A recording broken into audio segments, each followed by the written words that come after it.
Chaque année en Corse, la période estivale est marquée par de nombreux feux de forêt. Pour faire face au danger, le groupement organique de lutte contre les feux de forêt est déployé annuellement de juillet à fin septembre. Ce dispositif unique est armé par les unités d'instruction et d'intervention de la sécurité civile.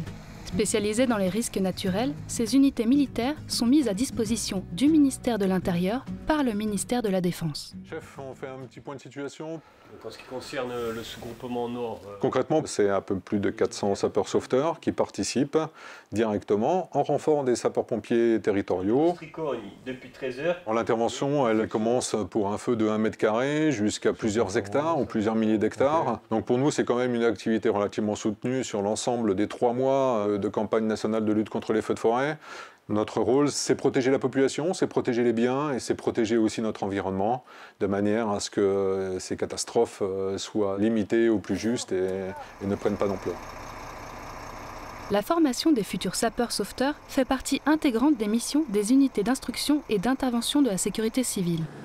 Les entraînements quotidiens sont une nécessité pour ces hommes et ces femmes qui, une fois sur le terrain, n'ont plus le droit à l'erreur. Quotidiennement, en fait, on est amené à venir en renfort national des sapeurs-pompiers et du coup, on doit en permanence maintenir un haut niveau de compétences et c'est pour ça que tous les jours, on s'entraîne. Tous les matins, théoriquement de 10h à midi, on est prévu sur la manœuvre. Un équipier, il doit être aussi très physique puisque comme vous pouvez le voir, on est équipé assez lourdement, des équipements de protection individuelle qui nous empêche de bien ventiler. Donc pour ce faire, les gens doivent être très costauds pour éviter le coup de chaud qui pourrait arriver sur un feu.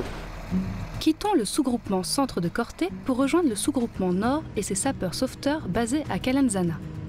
Pour cette section fraîchement arrivée, l'heure est aux premières mises au point afin de rappeler à tous le but de leur présence en Corse. On donne l'ordre d'être présent à 13h et que toutefois il y a un feu aux alentours de 13h, 13h10 et que la section n'est pas là, là on ne respecte pas le contrat opérationnel. Hein? Donc je compte sur vous pour une vigilance de tous les instants jusqu'à la fin de la campagne. C'est le sergent. Et après, Pas question d'attendre tranquillement qu'un feu se déclare. Les groupes de chaque section sont déployés sur des détachements d'intervention prépositionnés. Les heures sont longues et la chaleur assommante. Pourtant, il leur faut être réactifs pour intervenir le plus rapidement possible. Nos missions, clairement, sont la dissuasion auprès des personnels malveillants, la surveillance, tout ce qui concerne le secteur derrière nous, et la prévention auprès des touristes, tout ce qui concerne mégots de cigarettes, barbecue, quoi que ce soit. Ici, on reste jusqu'à 19h en prévention. Après, on peut rester bien plus longtemps. Pour les sapeurs, il n'y a pas de petit feu. Et le moindre départ peut finir en catastrophe. Ici, la rapidité des unités d'instruction et d'intervention de la sécurité civile ont permis de sauver une habitation. Une efficacité bien souvent récompensée par les remerciements du voisinage. Heureusement, vous étiez là. On a intervenu assez rapidement, on l'a maîtrisé. Absolument, vous étiez là. Il n'y a pas de souci. Merci encore. Merci, au revoir. Bon courage.